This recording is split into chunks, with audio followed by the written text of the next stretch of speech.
استاد شہید مطہری سے پوچھا کہ آپ کے اور بھی استاد تھے لیکن آپ کو علامہ طباطبائی سے اتنی محبت کیوں ہے؟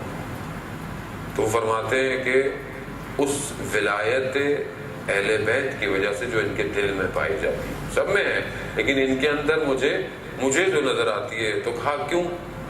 کیونکہ علامہ طباطبائی ماہ مبارک رمضان میں افطار کے وقت میں افطار جو کرتے تھے وہ حضرت معصومہ سلام اللہ علیہا کی زری کو بوسہ دے کر افطار کرتے تھے.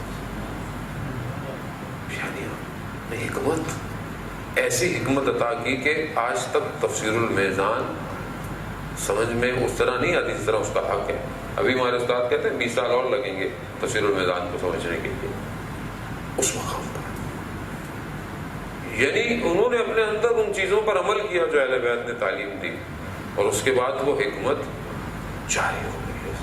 حکمت چشمہ ہے. چھٹے امام جعفر صادق علیہ السلام ارشاد فرماتے صلی علی محمد وعلی محمد کہ علم نور، علم جو ہے وہ نور ہے.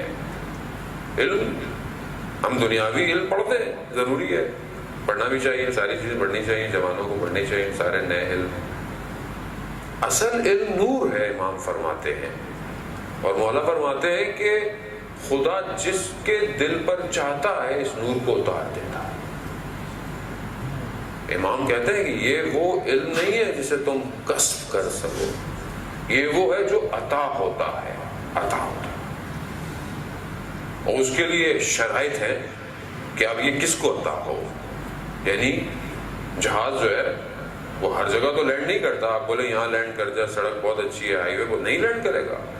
اس کا رن وے الگ ہے، اس کا جو کنکریٹ ہے وہ بالکل ڈفرینٹ ہے، اس کو ایک الگ جگہ چاہیے، اس کو رفتار روکنے کی چاہیے، ایک الگ اس کا ہر چیز کا ایک الگ نظام. ہر جگہ نہیں اترتا. وہ شرائط مہیا ہوں گی تو لینڈ کرے گا. علم بالکل ایسے ہی ہے. وہ شرائط میرے قلب میں اگر مہیا ہیں، میرے وجود میں اگر مہیا ہیں تو یہ علم مجھے عطا ہوگا. علم ہماری میراث ہے عزیزان محترم. علم اہل بیت کے ماننے والوں کا ہے. آج دنیا جو بھی کر رہی ہے، بہرحال وہ دریافت جو بھی کر رہی ہے، بہرحال اپنے حساب سے کوشش کر رہی ہے، لیکن اصل وارث اہل بیت کے ماننے والے ہیں.